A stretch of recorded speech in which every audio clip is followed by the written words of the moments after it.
Yeah.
I know we said we wouldn't come back and redo this axe, but we did. And that's how the intro is going to start. We tore this thing up. Dave, this axe is done. It was your idea. I'm done. I'm done for the day. You guys, it'll make more sense when you watch the video. We came back, we made that axe work. And we took it out front and we tore that thing up. Didn't we, Dave? We sure did. Whew. Man, we tore that axe up. Guys, that axe was broke. We put it back together, didn't we? We shoved the handle back in that head and we finished this video. There will be a second one though. There'll be a second video. Just watch this video. Just watch it.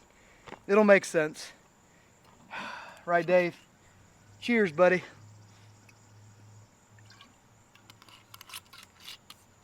I'm done for the day. Let's watch it. Welcome back to the channel, guys. This is Wes, the Suburban Viking. Of course, we got Dave here with us, and we are Midgard Axe. And today I'm bringing you something really cool, something really compact. It is the BeaverCraft AX1. Cool little design. I think it is anyway. If you go onto BeaverCraft's website, they will tell you that this is a small, compact hatchet that is good for bushcrafting, carving, survival. In my head, I hear bushcraft, I hear survival, I hear you should be able to throw it. So before we get into my experience with this thing and throwing it and all that good jazz, let's get on to the website, look at some specs, see what they have to say about this, and then I'll give you guys my overall opinion on this thing and how well it flew and how well it'd be good for axe throwing. All right, so heading over to BeaverCraft Tools, I went over to the About Us section, and on here it says BeaverCraft is a Ukrainian manufacturer of wood carving tools and bushcraft gear. Established in 2014, we set out to address the gap in the market for affordable, high-quality tools for beginners and professionals. Pretty cool, guys. They decided that they were going to go for a high quality but bring it down in price, so it would basically address the beginner level and then the more experienced level. So they're hitting that market in between where you can go both ways, which is actually pretty good if you think about it from a business standpoint. You kind of hit all sections when you do that. At least that's what they're trying to do here. Going down a little bit further, you'll get to their mission statement, and it says to provide our customers with affordable, reliable tools that meet the highest quality and performance standards. We believe that everyone should have access to high quality tools. Pretty cool, guys, and they give you a few pictures on there showing you how they forge the heads and you know, giving you an idea of what the tools do in this about section. Pretty decent looking website and pretty decent look overall. I think it kind of catches your eye when you come to it. It's very simple, but it gives their mission statement, gives a quick address. I think it works really well to be able to spend a little time on here and not feel inundated with information. Pretty decent. Of course, guys, we're talking about the AX1 here, the hatchet that we have to review. Put it up on the screen now.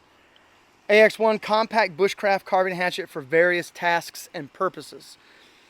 Axe people, look no further. This tool is a piece of art. It will give you instant gratification as soon as you pick it up. It's nice. I mean, it looks pretty nice to me from what I see so far. It goes into a description on here, made in Ukraine. It's a handcrafted tool with a money-back guarantee. Of course, guys, it has a little carousel there of pictures you can go through, which I'm not going to go through all of them, guys. I really just kind of want to give you an idea of what it looks like. I will go over the specifications, though. Total length is 11.81 inches. The head length, 5.51 inches. The blade width, 2.95 inches. Steel material is a 1066 carbon steel with a Rockwell hardness between 56 and 58. It does have a convex grind if you're interested in knowing. I know there's some people out there that do care about the grind in which the axe that they purchased comes with. Handle material is an ash.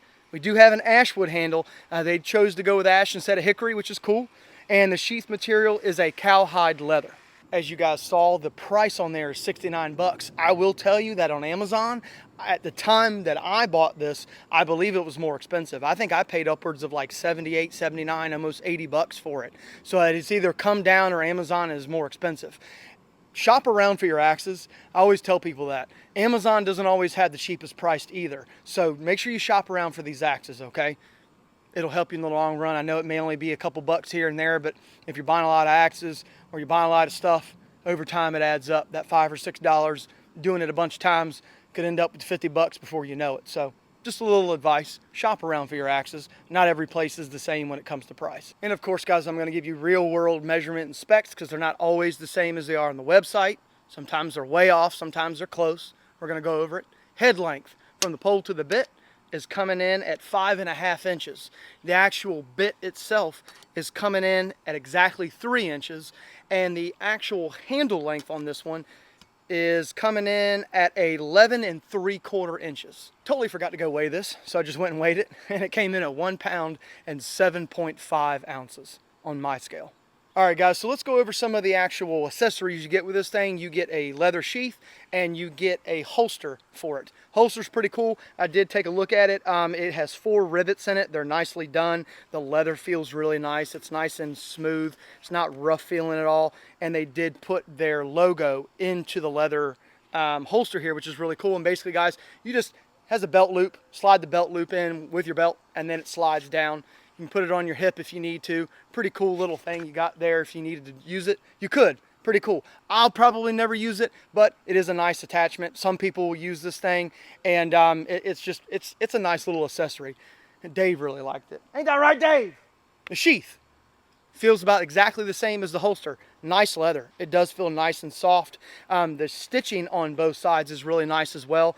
The actual clasp has a hole in it right here so you can see through, which is kind of different. It does unsnap and snap. I will say that it's not incredibly hard to take it off, okay? So, I mean, it's going to hold it on there. I mean, it resists a little bit of tugging here and there, but it wouldn't take much to pop it off, so keep that in mind. The actual sheath fitment to this thing is a little loose. I did notice that.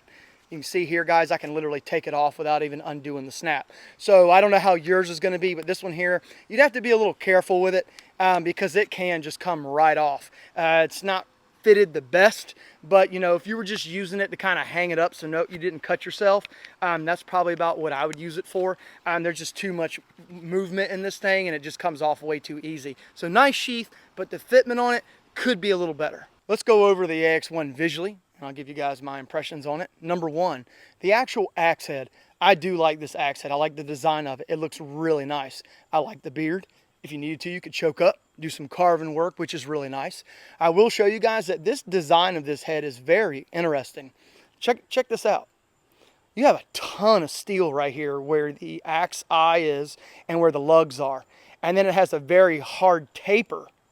See how it has a hard taper going to the cheeks and the bit? So that is very interesting. The pole on the back is nice and squared, which is really nice. But yeah, I was looking at that and I was like, man, that is a funky looking design. It, you know, just my first impressions on it, looking at it. I will tell you guys that the actual bit itself is nice. It's not like razor sharp, but it's not dull either. It does have a pretty good edge from the factory, so that is good. If you needed to use it like this, you could, but I would suggest sharpening it. The degree in which the bit has been ground is really nice too. It looks like it's going to be really good for sticking, but it's thick enough to where it looks like you could do some chopping work without getting a lot of edge rollover. Of course, we'll test that when we throw it, but it does look like it's going to be a really good edge, okay? The actual fitment of the head on the handle looks really nice. It's nice and straight in line with the actual handle itself, so that is really nice. We do have a few things though I want to show you. Number one, back here we do have a little bit of space. I don't know if you guys can see that or not. We got some space going on right in this area right here. We do have a little bit of space in this area, and then if you flip it over here, we got some more space right in this area here. I don't think it's going to be a big deal, but like always, guys, I don't like space where the axe eye meets the handle. You know, that needs to be filled in. Is it something I could probably fill in with some linseed oil? Maybe, but it looks like the bottom section down here is just a little bit too big to fill in with linseed oil, but might be okay. You know, visually speaking, you can't always look at something and tell what it's going to actually do. Like I've told you guys before, when it comes to handle grain orientation, when it comes to vertical or 45 degree, and people are like, you got to go vertical. And I told you guys, no, you don't. That's not the case every time. So I'm not going to judge it by the way it looks. It's just something that I noticed. Of course, we have an ash handle. I will say that the handle looks really nice. It looks like they may have put some Danish oil on it, and it looks like it's a little bit darker than natural wood. I will say, and it could be because it's ash, I will say this handle feels very light, okay? It doesn't feel dense at all. That could be because it's ash, but something I noticed when I kind of held the axe head in my hand and started messing with the handle. I was like, man, this thing feels really light. But it could be a tank, so we need to find it, throw it and find out. But it was just my overall observations. And of course, guys, they have the BeaverCraft logo with the beaver burned into the handle, so that is a nice touch.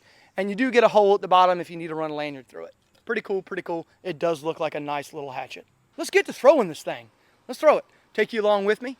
Do some throwing in the backyard here.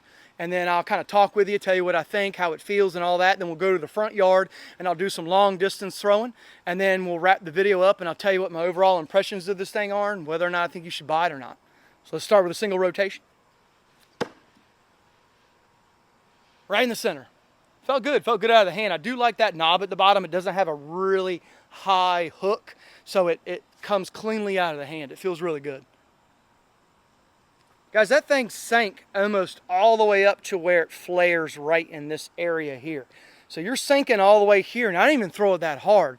My wood is wet, but it's been raining here, guys. It's the first day it hasn't rained, so let's give it another toss. I do feel like you could just like whip this thing really quick. You can just kind of whip it really quick so it's so light. I do like those small little compact axes, guys. They're really fun to throw. But I do like the ability to kind of flick it really quick. But let me warm up a little bit as we throw, and I'll tell you what I think about it. I will say, guys, I like the way that this head is designed. I like the weight. The distribution of the weight is in the back. And as I've told you guys before, when you do that, the axe can wobble. But we do have a bit heavy axe. So it's kind of cool. The handle's really short. That's mainly why. So I'm interested to see how well it's going to fly for distance and see if it does wobble. But I will say up close, the bit is sinking deep because all the weight's back here. It's driving the bit in. So with how small this thing is, and it's not very heavy at all, it is sinking really deep. And it throws really good too. We're going to test this ash handle too. I'm not a huge fan of ash handles. I know they're very strong. I know they are, but those things they'll snap. So I'm interested to see how well this thing does. Not that hickory won't break, but you know, hickory's a little bit stronger than ash is. So we'll see. We'll test it out. Just stand here, turn around and throw, guys. Hit the same spot every time. That thing, single rotation, that thing is really fun to throw.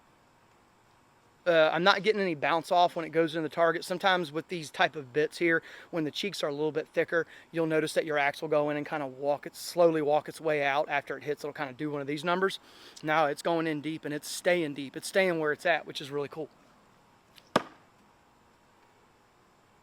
Over and over and over. Single rotations, this thing is really fun to throw. It feels good out of the hand. It's sinking really deep. Very consistent axe, and that handle, the knob on the bottom of the handle feels really good too. I said that before and said it again, but it feels good.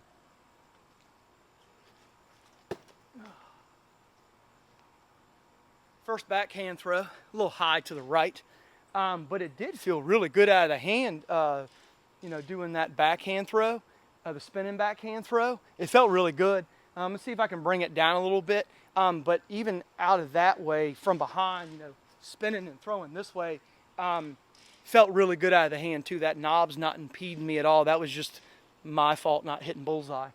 But not bad. A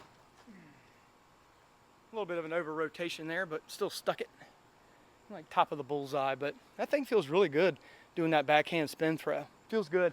Over rotate just a tad, but you get the gist. All right, guys, I'm not gonna lie. I literally set up for triple rotations through 3 bullseyes, ended the video, was gonna move to the other target and realized when I went around to the side, didn't record it. Through three bullseyes for triple rotation. So it's not gonna be my first throws, but I'll show you a couple more. Right in the face. That thing flies really well to triple rotation. It really does. This is my 4th throw with it now, and it feels exactly the same at triple as it did at double as it did at single. It flies really, really nicely. And like I've told you guys before, when I say that an axe is consistent at different rotations, I know people might be asking, Wes, what do you mean by that when you say that it's consistent at triple and the same as double? Like I told you guys before, like the Gransforsbruk carpenter's axe, that thing flies really well at a single and double. When I go back to triple, it wants to, the weight distribution on that head, it just wants to shimmy too much in the air. It goes like this. This one here flies exactly the same, and there are other axes too that fly really well at certain rotations. Might be good at a single and a double, but not good at a triple. Some that are good at a triple, but not good at a double and a single. It's really weird. When you mess with a ton of axes like I have, you'll understand what I'm saying, and especially when you throw them a lot, you'll see. And I'm not saying you can't stick it at a double and single if it's really good at a triple. What I'm saying is like it's the sweet spot. Some axes have a sweet spot, and then some are the same across the board, if that makes sense. This one here, the BeaverCraft, this one is the same for single, double, and triple. So pay attention to your axes. If you're not doing very well with an axe that may be a double or triple rotation, it could be the way you throw and the axe. You can either change the way you throw, or you can just go get another axe. I can throw all of my axes, and it's weird because I'll have an axe that I throw exactly the same that I can throw at a single, double, triple, quadruple rotation, and it performs beautifully. And then I'll get another axe and I can't throw it for shit for a triple rotation. It just doesn't want to fly right. And I've tried it many a times. It's just some weights are different, which is why in competition, guys, they have axe heads that are weighted differently and they shave weights off here and there. It does matter. And I can tell you, it matters a hell of a lot more at distance. You think it matters at a single rotation? Go back to triple or quadruple rotations and throw an axe and see how crucial the weight distribution is on your axe and how well it flies. Check it out. See how it works out for you. It's kind of funny. I've noticed that when I start filming and I forget to record and I try to go back and record the same thing, I get off on other tangents and I say something completely different than I did the first time around. I'm trying to remember what I said because I feel like the first time around when I didn't record had good information on it, but I can't remember.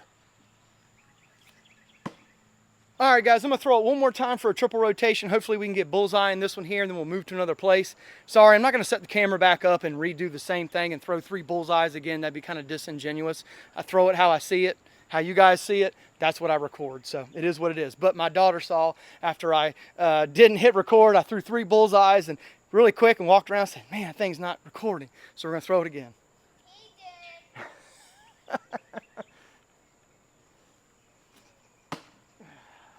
Close enough. That's in the bullseye. Bottom right, but it's bullseye. But yeah, let's move the camera and set you up on that round on the back side here, and get some swinging motion on that target. See it from the back, and I'll throw it kind of hard and see how well it flies that way. Add some power to it. I'll be honest with you guys, I'm just glad it's not raining anymore. Jeez, man, this has been the wettest summer. It has rained almost every day here. It's not like Florida. I used to live in Florida. It's not like Florida where it comes out and it rains in the afternoon and then it kind of goes away and the sun comes back out. It has been nasty raining every day for weeks and weeks and weeks. Then we got Tropical Storm Debbie, and I think there's another one out there now coming. But I will say I'm going to try to get a bunch of stuff done in the next 4 or 5 days. It's supposed to be sun, no rain for the next 4 or 5 days. Hopefully. Okay, so let's do some throws into this thing here. I'm going to give you an angle from this way, throwing hard in the target, and then I'm going to set it up and do a slow motion shot for you guys from this angle too. So let's get into it. Single it up here. Oh yeah, that was a good one. Right in the middle. All right.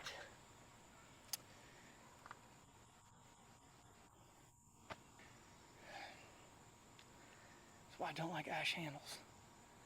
Okay, as you know, I got this on camera. I hit target. The handle literally fell out of the axe head. I'm not going to stop rolling. Okay, so here we go. We got this.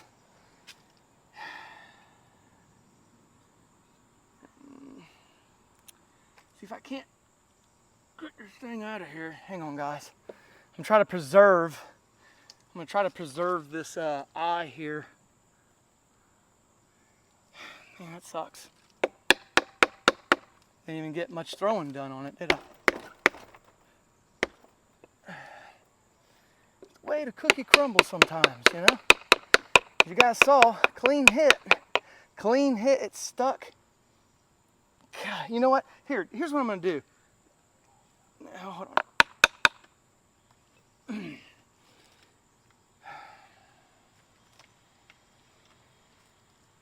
So here's what we got. The handle literally snapped inside the axe eye. You guys can see that there. That sucks. That sucks.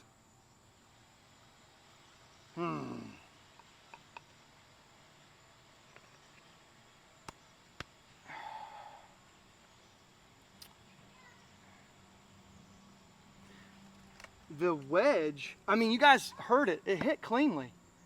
The handle fell out, and it was just stuck into the target like, you know, like this. The knob down here didn't hit or anything. It literally just stuck like this.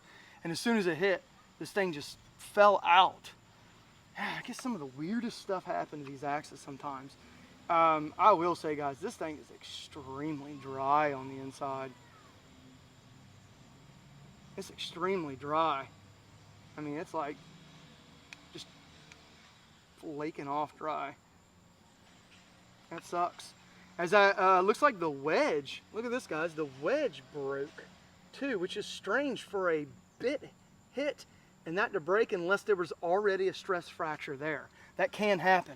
If there's a stress fracture inside here that you can't see, that's possible. That can happen. And look, guys, I've got light right here all the way through. As I said in my initial impressions, I wasn't a big fan of how much space there was up in there. I said that sometimes you can't judge that, but sometimes you can. And in this case, guys, the judgment should have been that this thing was going to break like this, especially with all that space. You got space in there, it's rocking, there's vibration going on, and there's just too much movement. That's why I like having all that gap filled up with wood. You don't want any spaces. It can cause this, it can. Not every time, but it can. And here we have a broke handle, and as you guys saw, I literally just threw it into the target, and it snapped out. But that sucks. Let me see if I can rig this thing up somehow and finish this video. I want to take it up front, I want to throw it, but I don't have time to haft another handle, guys. So let's see what I can do. As you guys know, I'm not much for bullshitting and blowing smoke, so I'm not going to. Dave was actually useful today. He reminded me that I had the old Helco handle from the Rhineland Hatchet guys in the shed that was been sitting there collecting dust. And it's almost an exact match. So, here's what we're going to do. Instead of me taking this thing and wrapping electrical tape around it and going up front, throwing it and it breaking and having to deal all with that mess, let's just roll with what we got here. This is real life, and I'm going to keep it real life. This axe is no more. You can't use that, okay? Not many people are going to wrap electrical tape around it and throw it like this. I shouldn't either. So here's what we're going to do. We're going to make a part 2. I'm going to take this handle, haft it on this head, and we're going to throw it again. I'm going to take it up front, and I'm going to throw it for distance, and I'm going to show you guys how I haft this thing and how well it sits and how well it's going to perform. I am a little bummed. I really enjoyed that handle that came with this. It felt really good out of the hand. It felt good for distance. However, I've got a bunch of time with this handle too, and I do like this handle as well. So, about the same. I might knock this knob down a little bit. We'll see, but you know, sorry guys, you know, I hate making these videos when axes do this, but it is what it is. There's nothing I can do about it. Clean stick and it broke. And I really wasn't even throwing it all that hard. I haven't even thrown it hard yet. I was giving it some pretty moderate throws, but I wasn't like putting a ton of force behind them. You guys have seen me throw hard. I don't consider that hard. So that does suck. But you know, it is what it is. So let's get this hafted onto this and make another part 2, or make a part 2. And come back and throw it and see how well it does with this handle and see how well I throw it with this handle and this head. So we'll see how it works out. But sorry guys, you know, on this channel, that's how things go. I've done part 2s and part 3s on axes because axe handles break, and I don't like leaving you guys hanging and go, oh, well, yeah, it's decent. You know, I haven't fully tested it yet. So at least we could test the head. Kind of felt like when I looked at that thing and I was doing the first impressions video for you guys that the fitment on it wasn't the best. There was a bunch of gaps in there and just something felt off. And I did say that that handle felt awful light before I started throwing this axe or this hatchet. I had my suspicions to begin with before I even started throwing it. I guess you could say I was kind of right, maybe. Right? Yeah, Dave said, Dave agrees with me. He said I was right. So. We'll say, guys, on the bit, no edge rollover at all on none of it. No edge rollover. And it's still about as sharp as it was when I first started throwing it. I don't have a ton of throws, but it's still pretty sharp. So I don't have to do much with that. We'll just haft it. So sorry, guys. Let me know in the comment section what you guys think. This one right here will go on perfect. It will literally fit perfect. I'm looking at it now. It'll slide down right here onto the shoulder. We'll get it about right in here. And that'll put us almost exactly the same length as that one. So, German will meet Ukraine. Put them together and throw them. So, an American hickory handle. Who would have thought? Who would have thought? But yeah, that sucks, guys. That sucks. And there was something going on with this wedge or something for it to crack like that. I'll be honest with you, I haven't seen that very much. I've seen it a few times, but not a whole heck of a lot where you stick it cleanly. You guys have seen the still. Go back and watch my still review where the same thing almost happens. And I have another video of another axe doing the same thing. But the wedge snapped right in here, which is odd. So, you know, I'm really dry in there. Let's try the Helco handle. See how it works out. Sorry, guys. Hate making part 2s and part 3s on these, but, you know. It's fun. Gives me more content to make and bringing you guys no BS stuff. I could hide this if I wanted to, but what would be the fucking point? Honesty is my policy, right, Dave? Yeah! Alright guys, I'm out of here. I'm actually, you know what I'm going to do? I'm going to go up front and I'm going, stay tuned, I'm going to drop the next video. The next video is going to be the end of the Italian Rinaldi Carpenter's axe. Couldn't remember the name of it. I'm going to go film that, and that'll be the end. The end of the Rinaldi Carpenter's axe. My final opinion on it. I've been throwing it now for a few months now. Been quite a few months. So, give you guys my final opinion on that, whether or not I think you should buy one or not. So, come back and watch part 2 of the BeaverCraft Hatchet. Rehaft it, throw it again. Sorry guys. But until next time, see ya. Cool head. Cool head though. I do like that design. Sinking really deep in the target. I do like that weight design. Really cool. Let's haft it and find out how well it flies on this one. See ya. Bye. ×2. See ya. Let's go, Dave. Time to go film the Rinaldi. We're out of here.